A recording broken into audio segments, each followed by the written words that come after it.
Ahí lo vamos. Ahí está. Hola, buenos días. Vamos a arrancar con el Ateneo de hoy.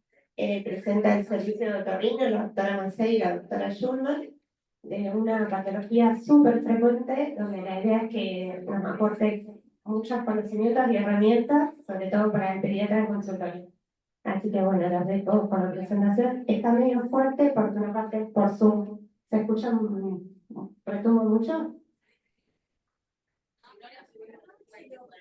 Bueno.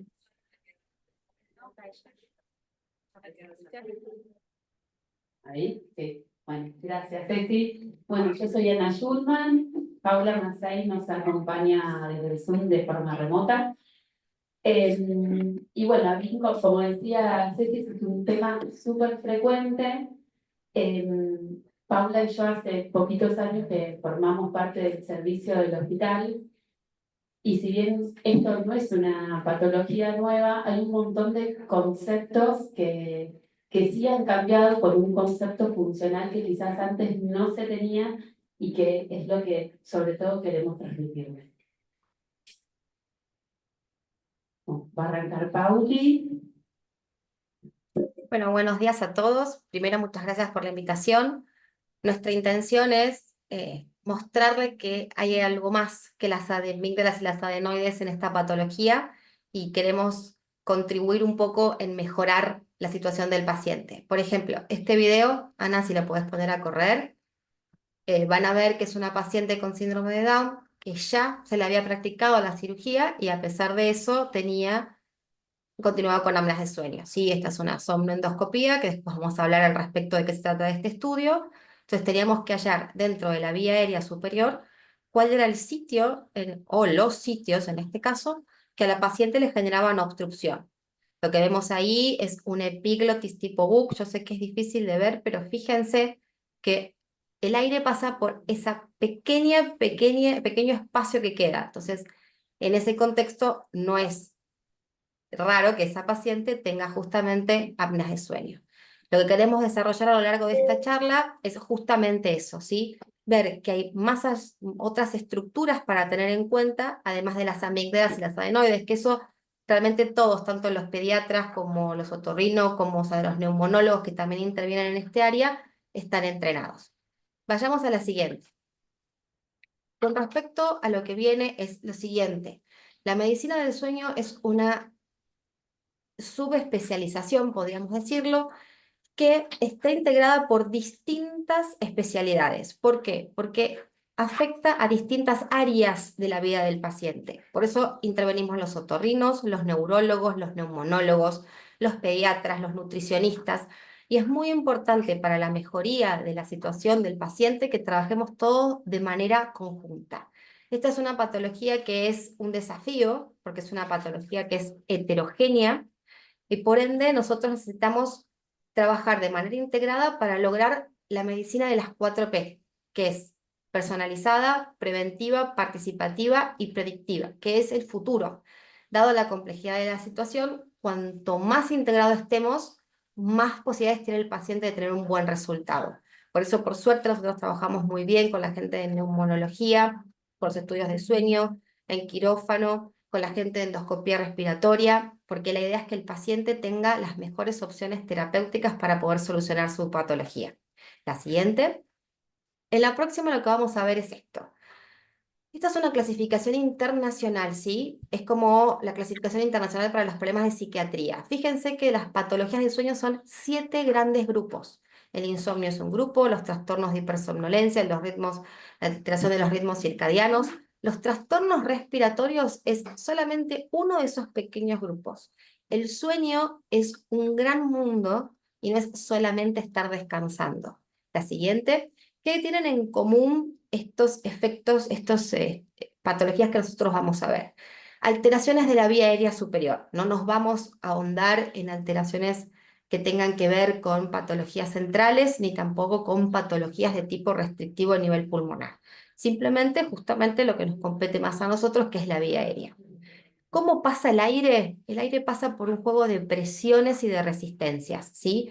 Si nosotros aumentamos la resistencia, disminuye la presión, aumenta la presión negativa y ahí favorece el colapso. ¿Por qué nos preocupa el colapso? Porque son los sitios de la vía aérea que nosotros no vamos a ver que estén obstruidos. Anatómicamente vemos las obstrucciones, pero los colapsos hay que ir a buscarlos. Y es ahí donde se producen las apneas. Un paciente con apneas de sueño tiene tendencia a colapsar con presiones menos negativas. ¿Sí? Es un juego de palabras, pero a cuanto más negativa es la presión, más preparada está para que el aire pase de mejor manera. Entonces nosotros tenemos que ir a buscar justamente cuáles son esos sitios en los que el paciente tiende a colapsar. La próxima. Esto es una estructura que diseñó el Moore para que tengamos en cuenta lo siguiente. Nosotros podemos tener un paciente que solamente ronca, un paciente que tiene SARVAS, que es resistencia al paso del aire. Eso tampoco es gratis. Uno dice, bueno, sí, está bien, el aire le cuesta pasar. Es un sueño que está muy interrumpido, aunque no tenga apneas el paciente. Son pacientes que tienen muchos cambios en el flujo por esta resistencia que se genera, tienen un sueño muy entrecortado, les cuesta llegar a un sueño REM, si bien lo logran, pero como yo digo, eso no es gratis. Hay músculos que tendrán que estar, entre comillas, durmiendo que no lo están. Después tenemos las apneas de grado leve, moderado y severo. En un paciente pediátrico leve es más de 1, ¿sí? De 1 a 5 es leve, de 5 a 10 es severo y más, es moderado, perdón, y más de 10 es severo. A más gravedad de la situación, es mucho más probable que yo tenga más elementos dentro de esos niveles de la vía aérea superior que están colapsando o que están generando una obstrucción. A menos gravedad, probablemente haya menos estructuras comprometidas. Por eso, si yo tengo un paciente con apneas severas, es poco probable que solamente con la adenoamigdalectomía yo pueda solucionar su inconveniente. Es uno de los factores necesarios, pero probablemente no sea el único. La próxima. Bien, ahora le toca a Ana, así se descansan un rato de mí. Descansar.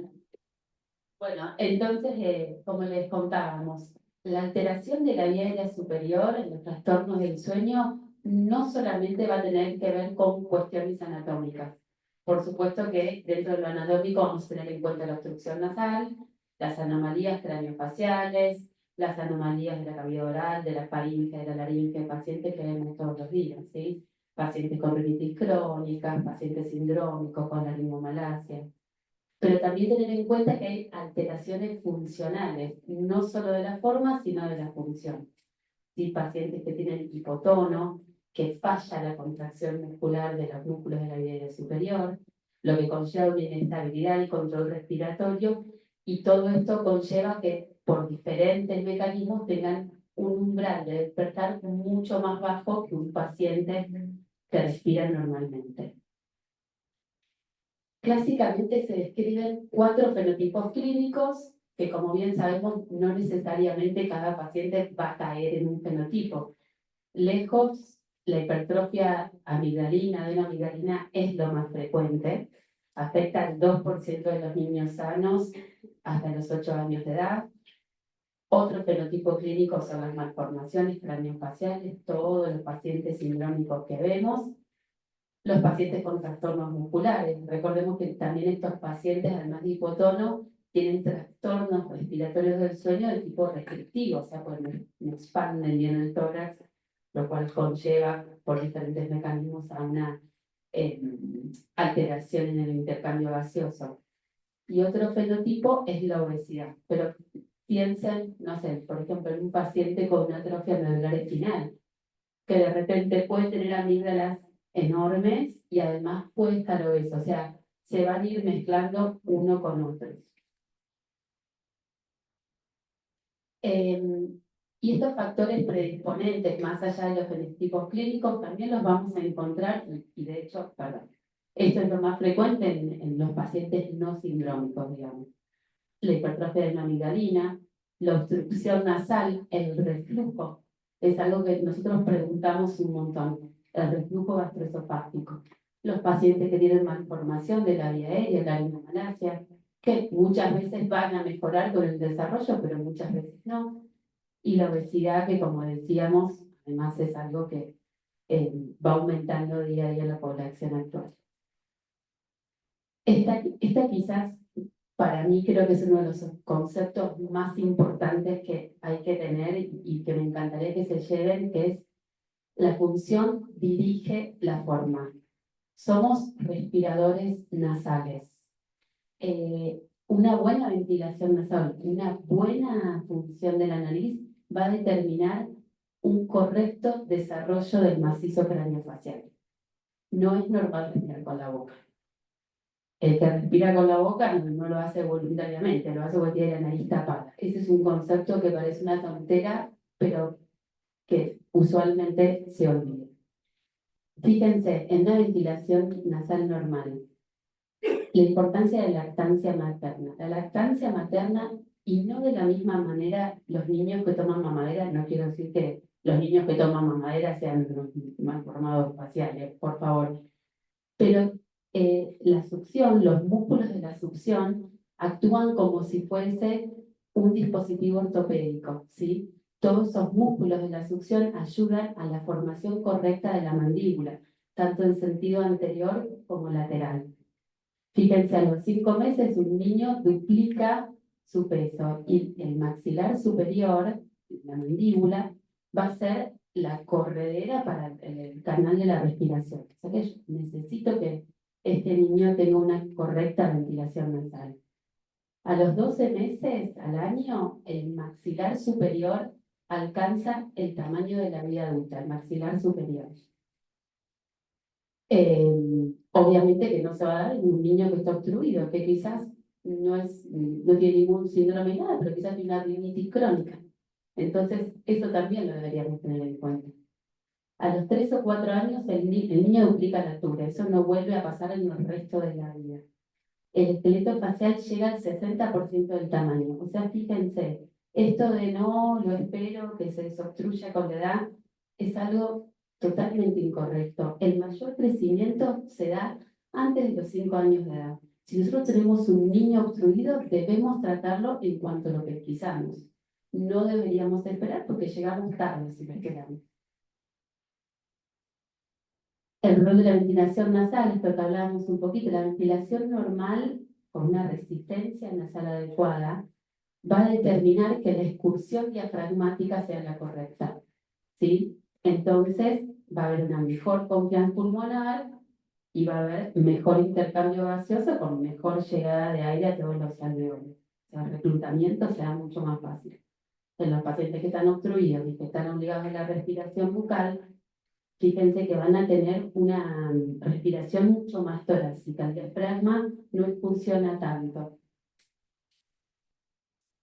La respiración disfuncional se da casi en el 10% de la población general y en 1/3 de los niños asmáticos. Esto es importante, de hecho recibimos un montón de derivación del neumonólogo que entiende enseguida que el niño debe respirar bien. Y en el 75% de los pacientes que tienen trastornos de ansiedad.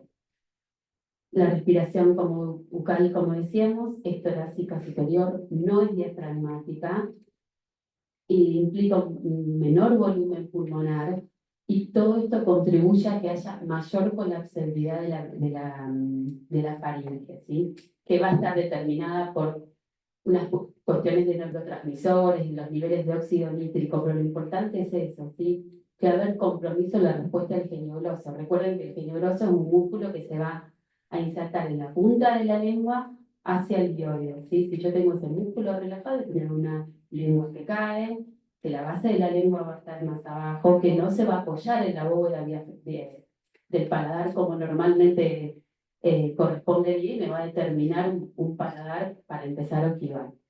Esta es la cronicidad de lo que les hablaba, ¿sí? Una obstrucción nasal determina que un paciente sea respirador bucal, por los diferentes mecanismos de intercambio gaseoso van a determinar mayor relajación muscular, ni hablar en pacientes que tienen hipotonía por otros motivos.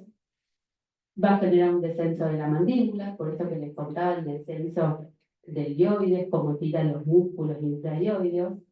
La lengua se retira de la bóveda palatina y va a determinar que mi paladar, en vez de ser más plano y que tenga cierto diámetro lateral, va a ser un paladar ojival, un paladar abovedado, un paladar alto, profundo. Y ni hablar que el buccinador, ¿sí? No se va a poner a la lengua. Entonces, todos estos pacientes con la lengua afuera.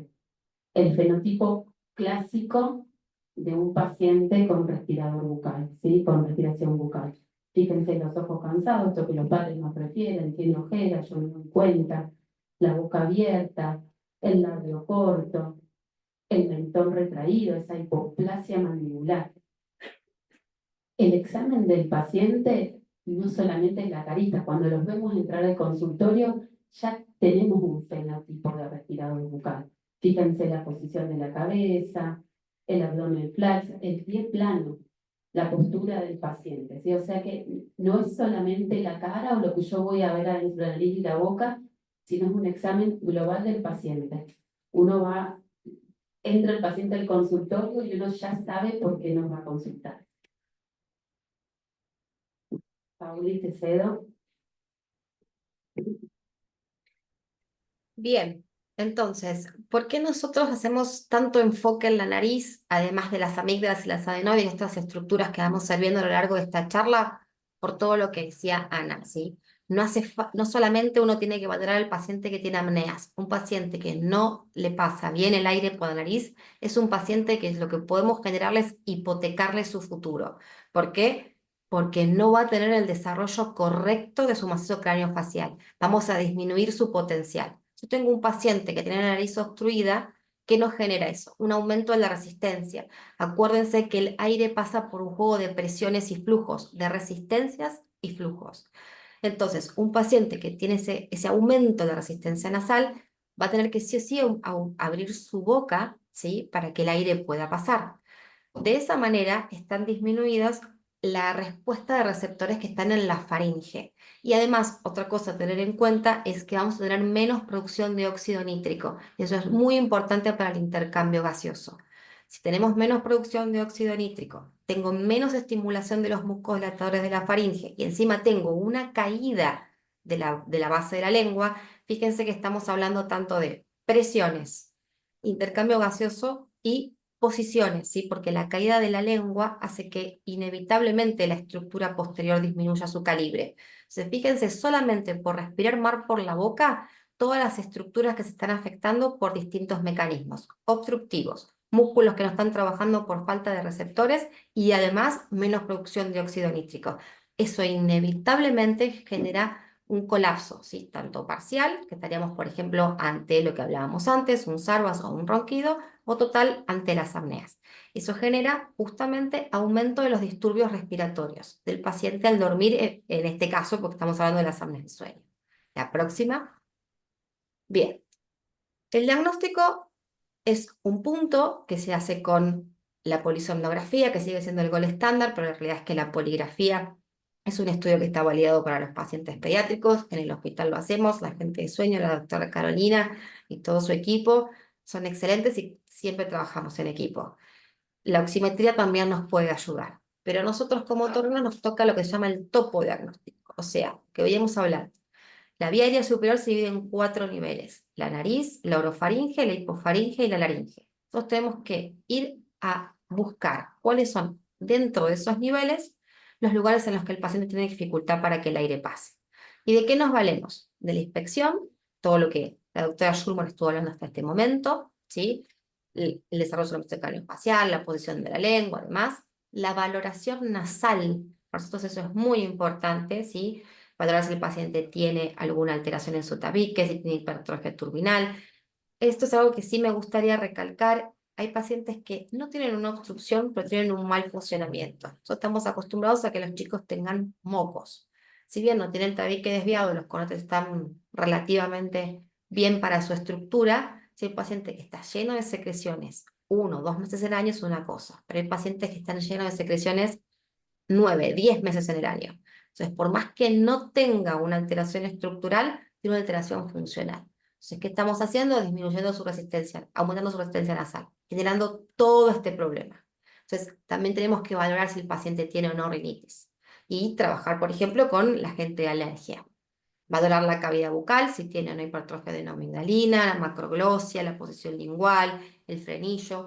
A veces nos valemos de radiografías. El perfil de Cahun para nosotros es muy importante para valorar si el paciente tiene o no adenoides, pero por ejemplo una mentonasoplaca o una frontonasoplaca, un paciente que sospechamos que quizás pueda tener alguna desviación septal o una hipertrofia tumoral, a veces nos alcanza. No todo el mundo tiene acceso a tomografía, nosotros en el hospital sí, pero no siempre. Por supuesto la tomografía, si estamos hablando de un paciente con alteraciones craneofaciales, sobre todo si es un paciente sindrómico, ahí la tomografía es una condición necesaria, pero podemos a veces no tener la posibilidad de esos pacientes y usar una radiografía simple. La rinofibrolaringoscopía es un estudio endoscópico que se hace con el paciente despierto y la DICE es un estudio endoscópico pero se hace con el paciente dormido, que luego vamos a hablar de eso. La próxima es el único estudio que nosotros tenemos con el paciente dormido para poder valorar los sitios de obstrucción. Cuando nosotros hablamos de la exploración faríngea y hablamos de la inspección, tenemos que darle la clasificación de Malampati, el tamaño amigdalino. Fíjense en esa imagen que tenemos ahí de la radiografía. Lo que podemos ver es, adentro de ese círculo, el polo inferior amigdalino. No lo pedimos por eso, pedimos para ver las amígdalas, perdón, las adenoides, pero también nos permite ver esto. Un paciente que tiene un polo inferior tan pronunciado, al relajarse cuando duerme, los músculos se relajan, ese polo inferior va a generar realmente una obstrucción que quizás cuando uno lo ve en vivo y en directo, el paciente no lo nota. Fíjense como con este estudio indirecto estamos pudiendo ver algo que si no, no lo podríamos ver. Y la fibroscopía, hacemos a la próxima. Nosotros a veces hay pacientes que podemos colaborar y le pedimos que hagan una fuerza de Valsalva para simular un colapso o que simulen un ronquido. En los niños a veces eso es un poco complicado porque juegan bastante, pero sí es muy fácil pedirle que avancen la mandíbula. Entonces con eso nos podemos ver si la posición lingual mejora o no. Esto lo podemos hacer todos, no nos hace falta más que un bajalenguas para considerar esto que estamos viendo nosotros ahora en esta imagen. La clasificación de Malampati es con la lengua hacia afuera, es una clasificación más anestesiológica. Nosotros buscamos más la clasificación de Friedman en función de si logramos ver, fíjense que el primero estamos viendo toda la orofaringe, en el segundo vemos hasta la úvula, en la tercera imagen estamos viendo solamente la raíz de la úvula, en el cuarto no vemos el paladar blando y en el quinto solamente vemos paladar duro, ¿sí? Ya simplemente con ver eso podemos inferir que ese paciente va a tener probablemente una obstrucción en esa región. Y el tamaño amigdalino, ¿sí? 0 son los pacientes que ya están operados, 1 es cuando apenas vemos que traspasa el pilar anterior, 2 es cuando están asomados del pilar anterior, 3 es cuando se acercan a la línea media y cuarto que es cuando decimos en beso entre comillas, cuando el paciente hace un poquito de fuerza, las amígdalas casi se juntan. No hace falta que el paciente tenga un grado 4, si una hipertrofia amigdalina en grado 4 para tener apneas. El paciente ya con un grado 2 pueden tenerlas. Entonces, tampoco, si bien es importante el tamaño, no es lo único a considerar. Y el frenillo lingual, que a veces nosotros nos lo salteamos porque vemos de la lengua para arriba y no para abajo, es algo muy importante, más allá de la cuestión de la oralidad del paciente y la succión, en el caso de que sea un bebé, que eso obviamente todo nos preocupa. Hay situaciones intermedias que al paciente luego le permiten tener una oralidad correcta, pero no la posición lingual correcta. Y si la lengua no sube, que hace el estímulo en el paladar duro para que crezca ese hueso, vamos a encontrarnos en el futuro probablemente con un paciente también con paladar ojival. Y un paladar ojival, el techo de la boca es el piso de la nariz, entonces va a tener una nariz estrecha, una nariz que tenga también menos funcionamiento. Por ende, fíjense que tan solo con haber detectado que el frenillo no le permitía al paciente una buena excursión lingual, estamos comprometiendo nuevamente el desarrollo de su macizo craneofacial. A lo largo de esta charla, pasemos a la próxima, van a ver que nosotros insistimos mucho con ese compromiso, porque creemos que no detectar estos elementos a tiempo le hipotecamos el futuro al paciente. Si yo veo a ese paciente y quiero resolver la patología a los 20 años o a los 21 años, ya llegué tarde, como si por ahí lo valoro a los 18, ¿sí? Y lo que yo estoy evitándole es justamente que su macizo craneofacial tenga estas limitaciones y de esa manera darle un futuro más prometedor. Si bien lo que les expliqué antes, pasamos a la próxima, era lo del frenillo, no vamos a ahondar mucho en honor del tiempo, así podemos explayarnos en las preguntas. El Acta Otorrinolaringológica Española es una publicación que se hizo en el 2019, acerca de qué estudios son, según costo-beneficio, valorables para considerar la exploración de cada región de la vía aérea superior. En este caso, con respecto a la exploración orofaringea, que es lo que venimos hablando, consideran que tanto el estadio de Friedman como el Malampati es útil para predecir un éxito quirúrgico. Si yo tengo un paciente con un grado de amígdalas 4, seguramente al operarlo voy a tener un buen resultado, más que si tuviese un grado 1, ¿sí? El Malampati o hacer la maniobra de Müller con la rinofibrolaringoscopía predicen un buen futuro para el paciente si tenemos que o no indicar algo llamado dispositivo de avance mandibular. En los pacientes pediátricos, más que el dispositivo de avance mandibular, se usa algo que la marca comercial por ahí es la más conocida, que se llama MyoBrace, que es como un mordillo que ayuda a trabajar los músculos de la mímica y el buccinador, ¿sí? Para justamente fortalecer estos músculos y lograr que la posición lingual sea la correcta. Con respecto a lo que estuvimos hablando, clasificación de Friedman, Malampati, paladar, tamaño de la úvula, no nos hablan ni diagnóstico ni severidad de las apneas de sueño. Lo que les dije, un paciente grado 4 tamaño amigdalino puede no tener apneas y uno de 2 sí. Eso tampoco me hace el diagnóstico, no porque yo veo un paciente con una amígdala tamaño grado 4, yo voy a decir que tiene apneas de sueño. Hay muchos pacientes que lo tienen y no necesariamente tienen apneas de sueño. La próxima.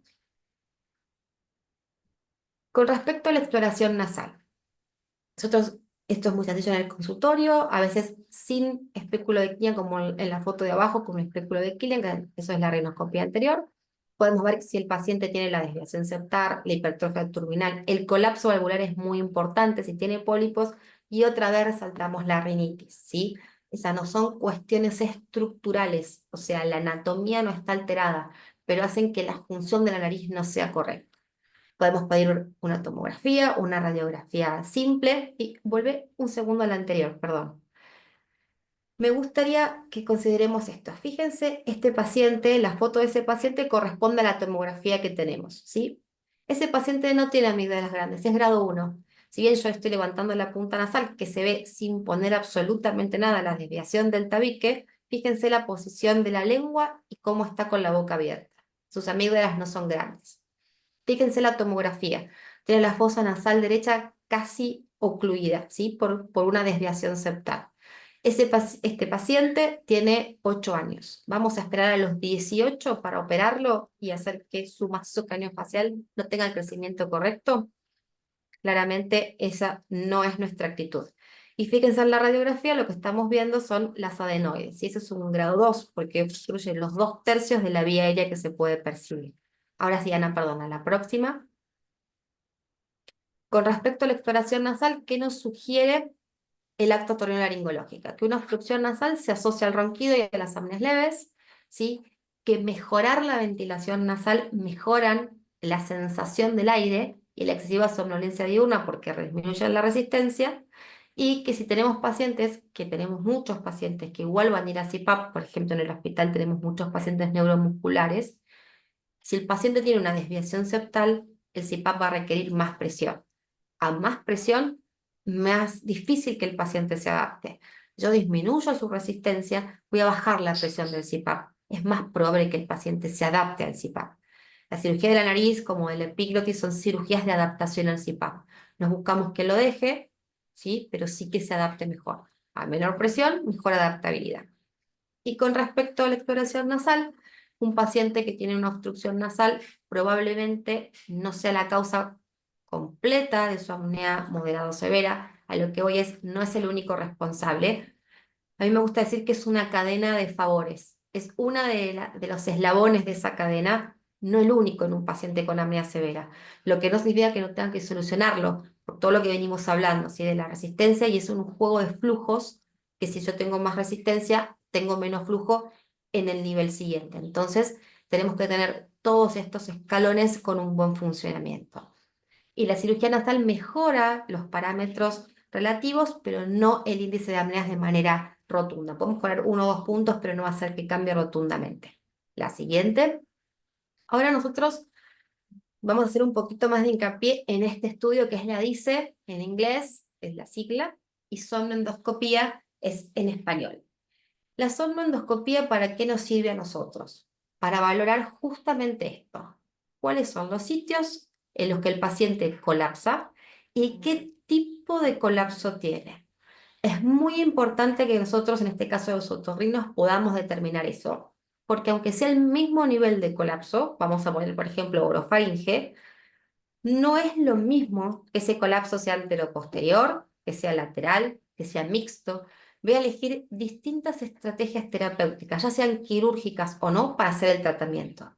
No tengo otro estudio, al menos hasta el momento, hay que decir hasta el momento porque la medicina avanza, gracias a Dios, a pasos agigantados, para valorar esto.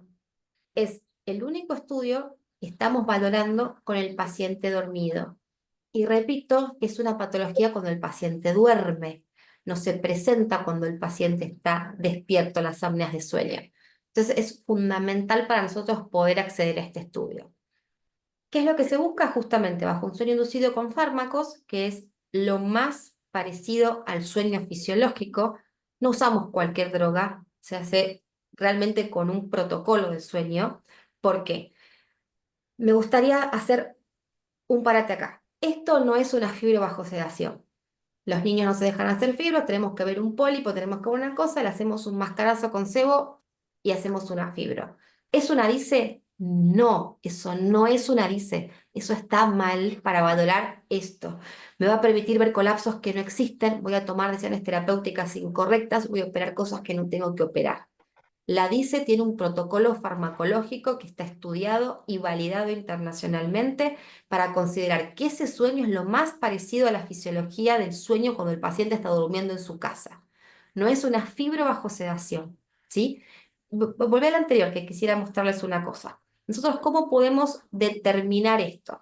Primero, el estudio es dinámico. Si yo estoy viendo si el paciente colapsa, si no colapsa, no es como un tomo que es una foto o una radiografía que es una foto. Nosotros buscamos relajación muscular, no depresión respiratoria, y una relajación muscular controlada, ¿sí? No puede ser una cualquier relajación muscular. ¿Por qué? Porque estaríamos viendo colapsos donde no existen. Por eso es fundamental que se respete el protocolo. Usamos el BIS, que es la vincha que veían en el primer video. Lo que hace eso es medir la actividad cerebral. Nosotros sabemos que dentro de un rango determinado es un paciente durmiendo entre un N2, a veces un N3. La mayor parte de un sueño es un N2, ¿sí? Estamos hablando de un paciente pediátrico, mayor de 1 año, no prematuro, sin alteraciones centrales. Estamos hablando, en este caso, de un niño sano de la comunidad. Si tuviésemos que, si no, hablar de los pacientes sindrómicos con patologías centrales, estaríamos manejando otros BIS. Pero acá estamos hablando de la generalidad. Entonces, eso a nosotros nos permite estar seguros que esa inducción que estamos haciendo es la correcta. Es lo más parecido a lo que el paciente tiene cuando está durmiendo. Si nos contamos con BIS, hay una escala que se llama RAS que nos permite inducir en qué nivel de profundidad de sueño, en este caso, está el paciente. No nos da gravedad, ¿sí? Esto no es diagnóstico. Esto se hace para el topo diagnóstico, para valorar los lugares, los sitios en los que el paciente tiene dificultad para que el aire pase. El diagnóstico es con la poligrafía, con la polisomnografía, con la oximetría, no con este estudio. ¿Por qué insistimos con esto? Porque si esto no está bien hecho, nosotros vamos a tomar decisiones terapéuticas que no son adecuadas. Y no solamente no vamos a ayudar al paciente, sino podemos generarle hasta un perjuicio. A la próxima. Nosotros usamos dos protocolos que son los que más se utilizan internacionalmente, que es el de Cincinnati y el de Atterbury, siempre lo pronuncio mal. La dexmedetomidina es la droga más parecida fisiológicamente a la inducción del sueño natural, lo que tiene es algunas desventajas con respecto luego del estudio, porque su vida media es un poquito más larga, el propofol es más barato realmente, y tiene una vida media más corta, pero cualquiera de estos dos protocolos se pueden utilizar, y de hecho son los que usamos en el hospital. La siguiente. Con respecto a la DICE, ¿qué es lo que nos dice la otorrinolaringológica? Que es válido porque condiciona la estrategia terapéutica, ¿sí? Sobre todo lo que nosotros decimos la hipofaringe, la región de la base de la lengua y la de la laringe, están bastante subdiagnosticadas y subvaloradas. Si no hacemos la DICE, probablemente no vamos a estar viendo colapsos que existen y no vamos a tomar decisiones correctas, ¿sí? Es fundamental para poder definir si el paciente es o no candidato a una cirugía de estimulador del nervio hipogloso. Nosotros lamentablemente no contamos con la aprobación de la ANMAT para usar este elemento. Sí se utiliza en Europa, en Estados Unidos, en Colombia. De hecho, se inició con pacientes pediátricos con síndrome de Down, que si bien no son macro, no tiene una macroglosia verdadera, tiene una posición lingual muy incorrecta, y esto es un estimulador, como un marcapaso literal que se enciende cuando el paciente duerme, que al estimular el músculo geniogloso que escribe la doctora Schulman, favorece la dilatación de la faringe y que retroceda la base de la lengua, permitiendo que avance la lengua, permitiendo la posición correcta y liberar la columna de aire. Pero bueno, lamentablemente todavía nosotros no contamos con este elemento. No previo a la utilización de CPAP y no, por supuesto, para ajustar un dispositivo de avance mandibular, porque costo-beneficio sería genial, pero costo-beneficio no es suficiente. Vamos a la próxima. Bien, esta es la DICE que vieron al principio. Simplemente nos la vamos a pasar para si nos perdemos tiempo, pero esa vincha que viene ahí es la vincha del BIS, los que nos permite con el monitoreo ver si estamos o no en el plano correcto. La próxima. ¿Y cuándo decidimos tratar a un paciente? ¿Sí? Volvemos ahora a los pacientes con apneas de sueño. Un paciente con un índice leve, o sea, de 1 a 5, que tiene comorbilidades, es un paciente que tiene que tener una conducta activa. No tomamos conducta expectante. Y un paciente mayor a 5, ya sea con o sin comorbilidades, uno debe tomar una conducta activa. Una conducta activa no siempre es operar. Una conducta activa es valorar cuál es la estrategia para ese paciente. La próxima. Fíjense que normalmente yo hablo de estrategias, no hablo de tratamiento. La patología es multifactorial. Las causas son heterogéneas, entonces es poco probable que yo tomando una única determinación logre mejorar el conjunto de la sintomatología. A veces es bajar de peso, terapia miofuncional, más un disyuntor, además de una cirugía o no cirugía, ¿sí? Pero volvamos a esto. Nosotros estamos hablando de pacientes con apneas, pero hay pacientes que no tienen apneas. Hay pacientes que tienen sarvas o tienen solamente una respiración bucal. Son pacientes que también merecen tratamiento. No solamente hay que tratar al más grave o al medianamente grave. ¿Por qué? Porque volvemos a la misma frase que usamos hoy toda la charla. Estamos hipotecando el futuro del paciente, el desarrollo de su cara, el desarrollo de su postura. ¿Sí? El paciente tiene que respirar por la nariz. La nariz no es simplemente para que el aire pase, cumple muchas funciones, calienta el aire, produce óxido nítrico, capta las partículas. La nariz tiene que funcionar bien. La lengua tiene que estar en la posición correcta. ¿Sí? La siguiente. Bueno, como estuvimos hablando, los pacientes que ya operamos de las amígdalas y las adenoides, por eso estamos hablando de apneas residuales, nosotros a veces logramos el objetivo y otras veces no. Entonces, ¿qué otros tratamientos tenemos? Lo que dijimos, bajar de peso, trabajar con fonoaudiología para la posición lingual, la terapia miofuncional para reforzar todos los músculos de la mímica y de la orofaringe, el CPAP, el BiPAP, la ortodoncia con la expansión maxilar o el disyuntor, o a veces los avances, hay pacientes que requieren de eso, que son cirugías esqueléticas. La próxima. Y otras veces nos toca a nosotros. Si bien el gol estándar de un paciente con apneas de sueño, de tratamiento, es la adenomigdalectomía, y eso no está en discusión, lo que queremos hacer hincapié es que muchas veces no es lo único que hay que trabajar, ya sea con cirugías o sin cirugías, con los tratamientos que acabamos de hablar. Fíjense la amplitud de la resolución de los síntomas, entre un 20 y un 75%. Es tremenda esa amplitud. De los pacientes que operamos no alcanza para resolver los problemas, porque estas son estadísticas que no distinguen entre los pacientes si tienen apneas severas, moderadas. Sabemos que un paciente con apneas leves, probablemente con esto lo solucionemos.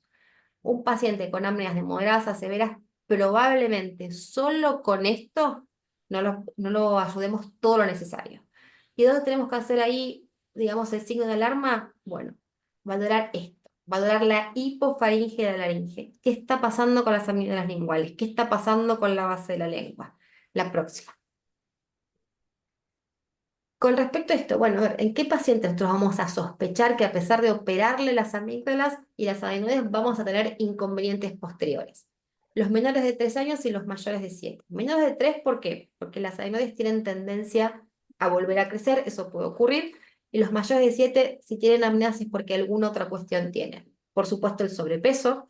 Si estamos hablando de un paciente que previo a la cirugía tenía un índice severo, es probable que solamente con esto no nos alcance. Un paciente con alteraciones genéticas de tipo craneofacial o un Prader-Willi o pacientes hipotónicos en sí, como estamos hablando de alteraciones neuromusculares, es probable que esto solo no nos alcance. Los que tengan comorbilidades como el asma y de raza afroamericana son guías americanas, entonces esta incluye la raza. La próxima. Con respecto a esto, si yo tengo esa sospecha, bueno, ¿cómo hago para definir si mi sospecha es correcta o no? Estas son las guías clínicas que nos hablan de a qué pacientes pedir o no una polisomno, perdón, posoperatoria. Si bien el primero es la Academia Americana de Otorrino, no habla de postoperatorio pedir estudios de sueño, tanto la Academia Americana de Pediatría como la Americana de Sueño sí sugieren a pacientes con factores de riesgo para voz persistente, que son los que vimos antes, a los pacientes con AO severo preoperatorio y aquellos que persistan los síntomas, recomiendan pedir un estudio luego de haber hecho la cirugía. ¿Ese estudio es a los 2 días? No, ¿sí? Porque hay toda una cascada de prostaglandinas dando vueltas, hay edema de la zona en la que estuvimos operando, entonces esos estudios se piden generalmente luego del mes, 2 meses, para poder estar seguros de que ese estudio es fiel al resultado de esa cirugía. Estamos hablando de adenoamigdalectomía, no de reconstrucciones faríngeas o suturas valvadas que también usamos, es otro el periodo, pero bueno, no los quiero, digamos, ahondar en eso porque no es el tópico de esto. Con respecto a la Academia Americana de Sueño, sugiere hacer nuevamente estudios con los pacientes que tengan factores de riesgo, factores de riesgo para apneas persistentes, perdón, moderados o severos. Fíjense que el otro solamente hablaba de severos. La Academia Americana de Sueño habla de a los pacientes pediátricos con moderados pedirle la polisomnografía y por supuesto aquellos que persistan los síntomas. La siguiente. Entonces, si nosotros operamos al paciente y valoramos posterior a eso, ya sea con una polisomno o con una poligrafía, que el paciente continúa con apneas de sueño, yo ahí tengo que valorar por qué continúa con apneas de sueño. ¿Y qué hacemos? Una DICE o somnoendoscopía. Y es muy probable, ¿sí?, que lo que nosotros vayamos a encontrar en el 85% de los casos que tenga una obstrucción de hipofaringe, ¿sí?, de la base de la lengua, por hipertrofia amigdalina, por aumento de la base de la lengua. Estoy hablando de hipertrofia de amígdalas linguales, ¿eh? No se olviden que estamos hablando de pacientes que ya fueron adenoamigdalectomizados, de las amígdalas palatinas. La siguiente. Y entonces ahí, ¿qué es lo que hacemos? ¿Qué vamos a valorar para ayudar a este paciente? Ya estamos hablando de cirugías esqueléticas con las distracciones mediofaciales o mandibular, la estimulación del hipogloso, que nosotros en Argentina no contamos con ese elemento, la traqueostomía o tratamiento de la parte blanda de la vía aérea, que son las cirugías que vamos a ver a continuación, simplemente las vamos a nombrar, la próxima. Vamos a desobstruir la nariz si el paciente tiene la nariz obstruida.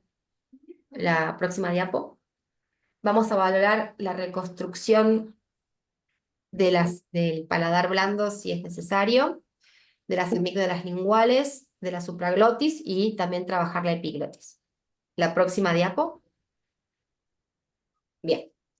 Con respecto a la obstrucción nasal, vuelvo a tratar este tema, el tratamiento de la rinitis. Es un paciente que no es quirúrgico, no lo descarto, tengo que trabajar la rinitis. Si el paciente tiene moco en esa nariz y le funciona mal 9 meses de los 12 meses del año, esa nariz va a funcionar mal. Ese paciente va a ser un respirador bucal. Entonces tengo que hacer tratamiento de esa rinitis, ¿sí?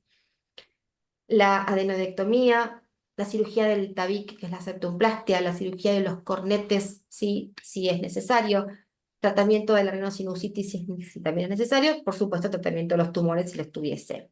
Es fundamental reducir la resistencia nasal. Con respecto a la orofaringe, el paladar blando, nosotros con los pacientes pediátricos, ya de un tiempo a esta parte, intentamos no ser receptivos, no sacar músculos. Lo que trabajamos es una readaptación de los vectores musculares. Si yo veo que el colapso viene, para decirlo de alguna manera, de adelante para atrás, lo que yo tengo que hacer es contrarrestar ese vector de fuerza. Para eso que tiende a cerrar la orofaringe, haga al revés, haga una expansión. Gracias a eso, nosotros estamos utilizando de un tiempo a esta parte las suturas barbadas, que son unas suturas especiales que tienen como unas escamitas que realmente es como un lifting, son las que se usan para un lifting en función de cuál es ese colapso muscular. Tenemos más tendencia a utilizar eso que a ser receptivo con los músculos. ¿A qué me refiero receptivo? Cortar y sacar. ¿Por qué? Porque el músculo que yo saqué es un músculo que no trabaja. Estos pacientes hay que después reeducarlos muscularmente para que esos músculos que uno modifica la posición trabajen en el vector de fuerza que nosotros queremos. No queremos sacar músculo, queremos que haya músculo que esté en la posición correcta y que funcione bien. Bien, con respecto a la base de la lengua tenemos varias cirugías, ya sea con o sin radiofrecuencia, que no vamos a ahondar en eso, la neuroestimulación y por supuesto las cirugías esqueléticas. La próxima. Y con respecto por supuesto siempre está la traqueostomía, el epiglotis lo mismo. Tenemos epiglotectomías parciales, epiglotopexias, que es lo que logramos que adherir la epiglotis a alguna posición determinada, podemos hacer con radiofrecuencia, a veces simplemente con el electrocauterio, que es la diatermia, en función de lo que haga falta. Todas estas cirugías son cirugías probables de hacerlas con robot, sí. ¿Se hacen? Sí. No, nosotros no tenemos acceso a eso, pero sí son factibles. La próxima. Este es un video de una cirugía, ponerlo a andar, que así hablo arriba del video y no perdemos más tiempo. Fíjense, en este video lo que van a ver es una hipertrofia de las amígdalas linguales. La epiglotis no se ve, donde está el tubo es donde está la epiglotis, que es lo que vamos a hacer. Ahí estamos utilizando radiofrecuencia, que es el Coblator, la marca comercial. Eso lo que hace es ablacionar las amígdalas linguales. Genera una temperatura de menos de 100 grados, y va entre 60 y 90 grados, es mucho mejor que el electrocauterio que levanta casi 400 a veces grados. Ahí estamos resecando parte de epiglotis, los 2 primeros tercios, eso sí es con el electrocauterio, porque el cartílago del epiglotis a veces es difícil de tratar. A esta paciente se le resecó los 2 tercios superiores de la epiglotis, ahí seguimos con la resección de la amígdala lingual y se hizo una apexia de la epiglotis. Y ahí van a ver al final cómo queda comparado cuando fue el inicio, que no veíamos absolutamente nada. Es la paciente que vimos la dice, ¿eh? Es la misma paciente. Recuerden cómo estaba al principio, que eso no se podía ver, era casi inintubable, a este paciente que ahora tiene luz, el aire pasa. Y bien, Ana, ahí vienen las conclusiones, así que ahora te dejo a vos, así descansan de mí. Les agrego algo de acá que me encanta. Fíjense que todo esto es amígdala lingual. Muchas veces escuchamos, no, amígdalas y adenoides no, porque sacamos las defensas. O sea, el anillo de Goldeier no es amígdalas y adenoides. Tenemos amígdalas palatinas y como verán, la faringe y hipofaringe está recubierta de tejido linfoide. Es imposible sacarle las defensas a la orofaringe y hipofaringe. Bueno, último, para llevarnos la respiración bucal siempre debe tratarse. Somos respiradores nasales, la función hace la forma. No hay edades sino indicaciones. Mega importante. No me importa si mi niño tiene 2 años y está obstruido, se opera. No tengo que esperar nada. La inmunidad no solo está en las amígdalas y las adenoides, lo que les decía recién. Súper importante. Y para terminar, y como empezamos, la vía aérea superior no solamente son amígdalas y adenoides. Así que bueno, preguntas, dudas.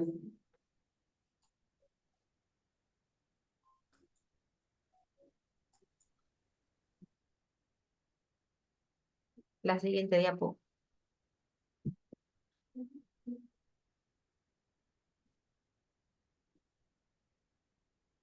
Hola, ¿qué tal? Eh, Bueno, creo que con las preguntas no tendríamos que quedar una hora más, así que va a ser difícil. La primera, no se siente bien mal, pero para tomar una decisión lógica hay que hacerle dice a todo el mundo ahora. No, explicarle, porque yo entendí que para que, como obviamente había componentes funcionales que solamente se podían ver en esa prueba, ya le habíamos agregado el polisomnográfico, que es un tema para confirmar el SAO, que también ustedes dijeron los grados, pero no dijeron cuánto valoran, no sé si era el número de apneas, y no dijeron cuál es el valor, el tiempo patológico para considerar una apnea patológica. Entonces, primera pregunta sería esa, y la otra, tengo 1000 más, pero gracias a esas dos. Para los pediatras generales, tener un paciente los primeros 2 años de vida que va al jardín sano, sin mocos, las opciones que pusiste, nosotros asumimos que el 99% es viral, y todas las opciones que pusiste, que son corticoides, antibióticos, antihistamínicos, no usamos, porque de lo que vemos no vemos evidencia que eso sea más allá de fluidificar en la nariz con fisiológico y pasón, algo de eso. Entonces, no tenemos muchas herramientas para un chico que por ahí tiene una diátesis que va a ser a futuro alérgico, tener una nariz muy limpia, si va al jardín, va al trabajo, etcétera, etcétera. Esas dos bases. Bueno, Bien, sí que nosotros también indicamos lavajes con solución salina. De hecho, es lo que más indicamos. Y no tanto en forma nebulizada, porque congestiona mucho más la vía aérea, sino en forma de lavajes nasales. Y sí indicamos aspirar la nariz del paciente con cualquier dispositivo de aspiración que la madre le resulte cómodo, obviamente no 1000 veces por día, pero la correcta higiene de la nariz es lo que primero usamos nosotros también. Ahora hay que tener en cuenta que un niño que está con la nariz tapada todo el tiempo, probablemente tenga hipertrofia adenoide, tenga una adenoiditis, y esos mocos constantes son porque una hipertrofia adenoidal. No asumir que es moco por un contagio viral, que obviamente es lo más frecuente, pero probablemente ese niño está obstruido. Es el típico niño que decís, sonate la nariz y se suena y no sale nada, porque después está tapada la nariz. Entonces, coincido con usted, y nosotros también indicamos lavajes con solución salina, porque aparte la solución salina es lo único comprobado, o sea, la evidencia nos dice que activa el flujo ciliar. Y eso ayuda a toda la toaleta de la nariz y los senos paranasales. Es lo que le digo a las madres, no sé, van a la playa, genial. Me dice, ¿qué recomendación tenemos para el mar?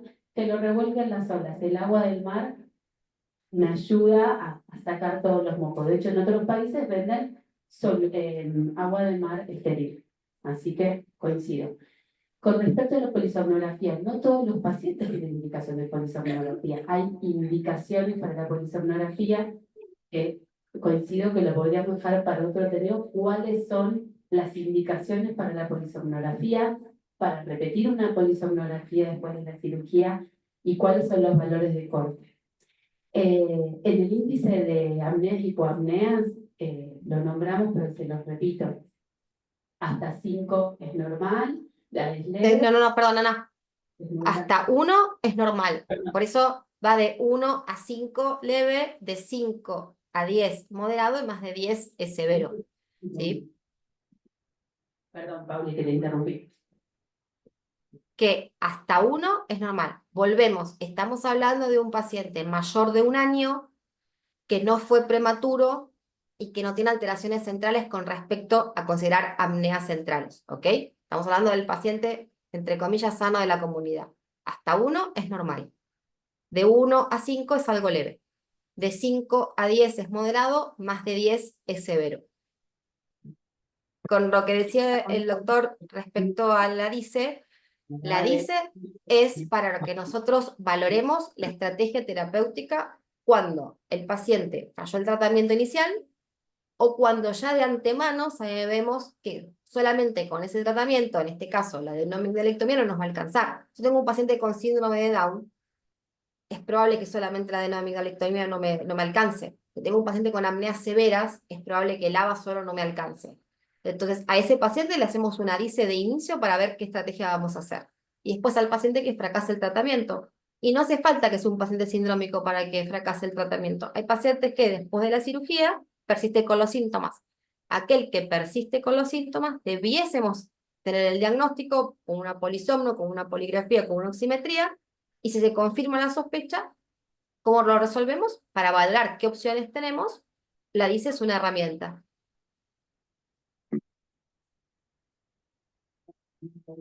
Quedó contada la pregunta. O sea, no todos los pacientes le hacemos DICE. No, imagínense, tenemos 3.000 pacientes en espera y serían 3.000 DICEs previas. Como no a todos los pacientes le pedimos polisomnografía o poligrafía para operarlos, son los que tienen criterio. No se entiende el audio, a ver, no se entiende la mitad de lo que dice, porque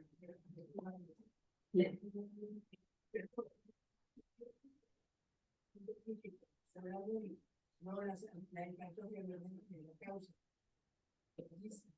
el colapso urinario, solamente objetivizarse con la dice, como decís, solamente 20-75% mejora, es muy amplio, ¿no es cierto? De 20 a 75 muy amplio.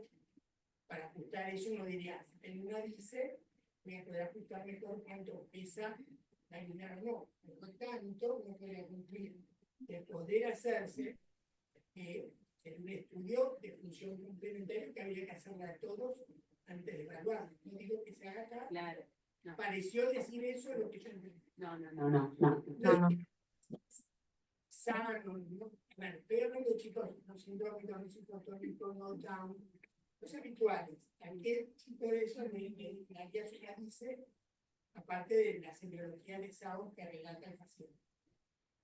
Pauli, ¿querés contestar vos? O No escuché del todo lo que dijo, de a quién se me cortó parte, no se escucha bien lo que decía el doctor, de a quién le pedimos la DICE y a quién no. A ver, primero no pedimos una DICE. Saquemos al paciente sindrómico, que a nadie se le va a escapar. Saquemos al paciente obeso, que no debería escapársele a nadie. Vayamos a un paciente sano de la comunidad que nos llega al consultorio otorrino, pediatra o quien sea. Se opera las amígdalas y las adenoides. En el caso del pediatra, el pediatra tiene un seguimiento. En el caso del otorrino, ahí no terminó mi trabajo. Yo lo tengo que citar al paciente e interrogar. ¿Cómo está? ¿Cómo respira? ¿Cómo duerme? ¿Está todo bien o no? Si no, lo que tengo que hacer es confirmar lo que estoy pensando, sospechando. Eso no lo hago con la DICE, lo hago con el estudio del sueño, poligrafía, polisomno u oximetría, ¿sí? Si eso está confirmado y yo no estoy viendo una causa, porque a ver, es como dice usted, ese paciente está cursando un cuadro de vida superior porque está con virus, y bueno, claramente no ese es el caso, tengo que esperarlo. Estamos hablando fuera de ese contexto. ¿Sí? Estamos hablando de un paciente que no está con un cuadro de vida superior, está operado, en teoría los síntomas tendrán que estar resueltos, no lo están, tengo que confirmar si está o no. Pido el estudio de diagnóstico, poligrafía, polisomno, oximetría. Me doy cuenta que sí lo tiene porque el estudio lo está constatando, es un estudio objetivo, entonces yo tengo que ahí definir qué estrategia hago. Yo ya sé que el paciente, por ejemplo, tiene un paladar ojival y una mala posición lingual, probablemente lo que tenga que hacer es no una DICE, sino hacerle una valoración con fonobiología y con el odontopediatra para que trabajen en ese área, ¿sí? No siempre hay que pedir una DICE. Por supuesto, se está, en este caso, los otorrinos que tenemos entrenamiento en esto, cuándo lo hacemos y cuándo no. Por eso la realización del estudio se reduce, porque tampoco todo es colapso. Hay cuestiones que tienen que ver lo que dijimos al principio, mala respiración nasal, mala posición lingual, alteraciones en la arcada dentaria, eso también contribuye a que un paciente tenga. Por supuesto que no estamos hablando con todo eso de un paciente que tenga un índice de 15, que estamos ahí en más que un severo, ¿ok? Estamos hablando de un paciente que tiene una voz residual leve. Estamos hablando de un paciente con agua residual severo, te vas a una DICE sí o sí. No sé si eso responde a la pregunta del doctor. Bueno, si no hay más preguntas, ya en vísperas del horario cortamos. Básicamente es un paciente que sigue obstruido aunque lo traté. O sea, yo lo trato, lo opero, sigue obstruido objetivamente. Con una poligrafía, con una polisomnografía, descarto otras causas.